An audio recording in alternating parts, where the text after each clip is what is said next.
The purpose of the legislation passed in 2008 and some of the groundwork that was laid before that was to address the issue of trafficking. We must act in the best interest determination, the best interest of the children determination, and that means we need the resources to get that job done.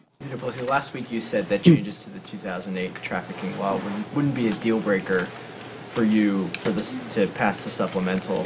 It seems like you've kind of changed your mind there in terms of the New York Times, what you said to the New York Times yesterday. Considering Republicans plan to include changes to the 2008 law, is that a deal breaker for you on the supplemental? Well, let me be really clear.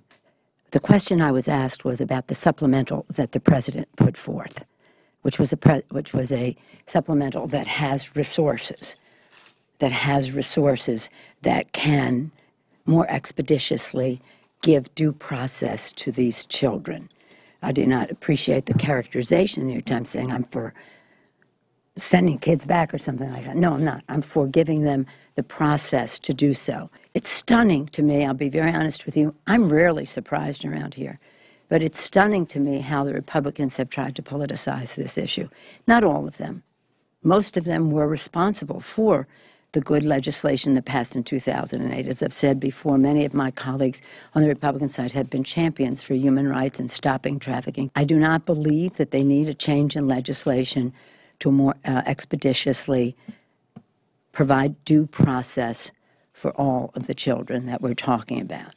I think this can be done under current law with the proper resources. The president's own Secretary of Homeland Security says he does think there needs to be a change in the law.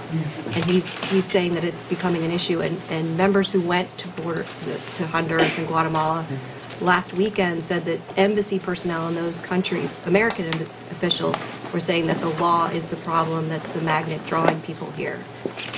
I don't agree with that. I mean, the point is that there are issues that, other than the law, that are drawing people here. I would certainly hope that if they want to change any laws relating to immigration, they do so in a comprehensive immigration reform bill. Now, there's one other problem with what we have heard. We've heard it's not as much money, that there may be unfriendly to children legislation in it, and that they may want an offset, a non-defense discretionary offset. Well, that's just saying we don't think it's an emergency. This is an emergency, and that's why you have a supplemental for an emergency.